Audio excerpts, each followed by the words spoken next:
Stoïcisme et l'amitié, l'art d'aimer sans dépendre. Le stoïcisme et l'amitié ne sont pas des contraires. Ils se renforcent mutuellement.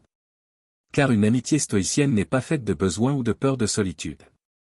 Elle est fondée sur la vertu, la loyauté, le respect mutuel. Elle ne dépend pas des circonstances mais de la qualité intérieure de chacun.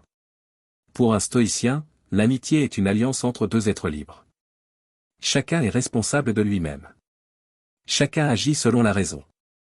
Chacun soutient l'autre, non pas pour combler un vide, mais pour élever l'âme de l'autre. C'est un lien fondé sur la lucidité, pas sur l'attachement possessif. Épictète disait que l'ami véritable est celui qui t'aide à vivre selon la nature, c'est-à-dire selon la vertu. Il ne t'encourage pas dans tes faiblesses, il ne t'applaudit pas dans tes illusions. Il te rappelle ce que tu vaux. Il te pousse à être meilleur, même quand cela te dérange. L'amitié stoïcienne est exigeante, mais elle est pure. Le stoïcien n'attend pas de l'autre qu'il le sauve, qu'il le divertisse, qu'il le remplisse. Il n'utilise pas l'amitié comme un refuge contre sa propre angoisse. Il sait être seul. Il se suffit à lui-même. Et c'est justement pour cela qu'il peut aimer librement. Sans exigence. Sans jalousie. Sans condition. Dans l'épreuve, l'ami stoïcien reste. Il ne fuit pas quand le confort disparaît.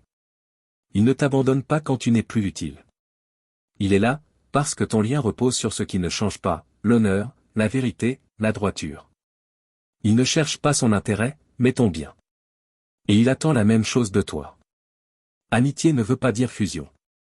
Le stoïcien garde son autonomie. Il ne s'efface pas. Il ne sacrifie pas sa paix pour plaire. Il t'écoute, il te conseille, mais il ne te flatte pas. Il te respecte assez pour te dire la vérité. Même si cela pique.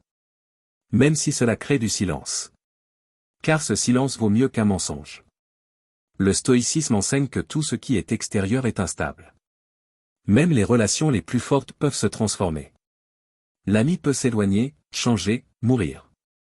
Et cela, le stoïcien l'accepte. Il ne s'accroche pas à ce qui lui échappe. Il aime tant que l'autre est là, mais il ne désespère pas quand il s'en va.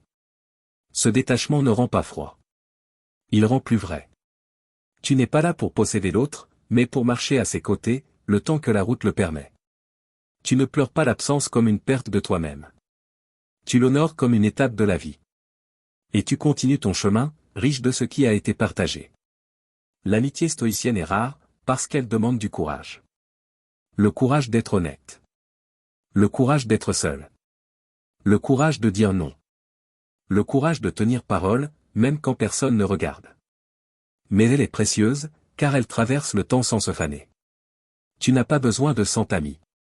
Tu as besoin d'un seul vrai. D'un qui parle quand tout le monde se tait. D'un qui reste quand tout le monde part.